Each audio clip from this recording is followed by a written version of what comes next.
ഈശോമിശിഹായ്ക്ക് സ്തുതിയായിരിക്കട്ടെ. Saints of Vagamon എന്ന പ്രോഗ്രാമിലേക്ക് എല്ലാവർക്കും സ്വാഗതം. വേദപാഠ അധ്യാപകരുടെയും സെമിനാരി വിദ്യാർത്ഥികളുടെയും സ്വർഗീയ മധ്യസ്ഥനായി അറിയപ്പെടുന്ന വിശുദ്ധ ചാൾസ് വെറോമിയോ ഇറ്റലിയിലെ മിലാനിനടുത്തുള്ള അറോണിയായിൽ 1538 ഒക്ടോബർ 2 ജനിച്ചു. ചെറുപ്പത്തിൽ തന്നെ സഭയോട് ആഴമായ സ്നേഹം പ്രകടിപ്പിച്ച അദ്ദേഹം 21 വയസ്സിൽ നിയമത്തിൽ ഡോക്ടറേറ്റ് നേടി. 25 വയസ്സിൽ എല്ലാ ബന്ധങ്ങളും ഉപേക്ഷിച്ച് പുരോഹിതനാകുവാൻ തീരുമാനിച്ചു.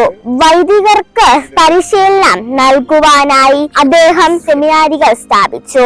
ചാൾസ് വെറോമിയോയുടെ ജീവിതത്തിലെ ഏറ്റവും തിളക്കമുള്ള അധ്യായം 1576 മിലാനിലെ പ്ലേഗ് കാലഘട്ടമാണ്.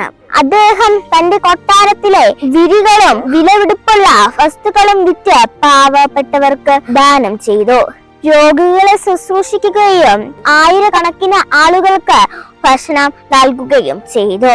അദ്ദേഹത്തിന്റെ ധീരമായ ഇടപെടൽ ക്രിസ്തു തന്റെ ആടുകൾക്ക് വേണ്ടി ജീവൻ നൽകിയ നല്ല ഇടയന്റെ മാതൃകയായിരുന്നു.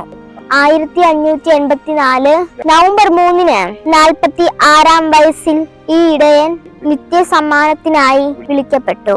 1610 പോൾ 5 മാർപ്പാപ്പ ചാൾസ് വെറോമിയെ വിശുദ്ധനായി പ്രഖ്യാപിച്ചു. പ്രിയപ്പെട്ടവരെ, വിശുദ്ധ ചാൾസ് വെറോമിയുടെ ജീവിതം നമ്മെ പഠിപ്പിക്കുന്നത് ഇതാണ്: യഥാർത്ഥ അധികാരം സേവനമാണ്, സ്ഥാനമാനങ്ങളോ സമ്പത്തോ അല്ല.